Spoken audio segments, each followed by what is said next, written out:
విదురనీతి. ఒక స్త్రీ ఎలాంటి వ్యక్తిని వివాహం చేసుకోడానికి ఇష్టపడదో తెలుసా? ఎందుకంటే విదురుడి బోధనలు ఎంతో లోతుగా ఉంటాయి.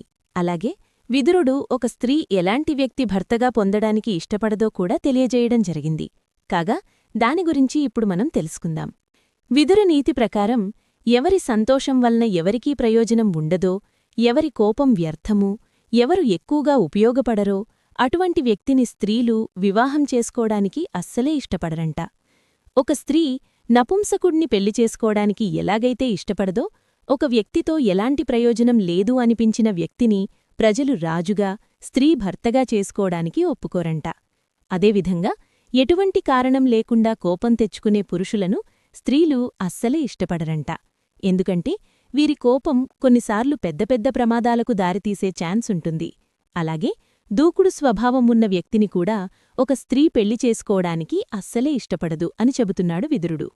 ఎవరి సంతోషం ఇతరులకు ఉపయోగపడదో, స్వభావరీత్యా ఎవరు స్వార్థపరులో, ఎవరు క్రూరులో, నిర్ణయం తీసుకునే సామర్థ్యం ఎవరిలో ఉండదో, సున్నితత్వం లేని వ్యక్తులను స్త్రీలు అస్సలే ఇష్టరరు. అదేవిధంగా కోపంలో నిర్ణయాలు తీసుకోలేని వ్యక్తి, ఎవరికీ సంతోషంగా మేలు చెయ్యలేని వ్యక్తి, సున్నితత్వం లేనివాడు, నిష్క్రియుడిని ఏ స్త్రీ వివాహం చేసుకోవడానికి అస్సలే ఇష్టపడదంట.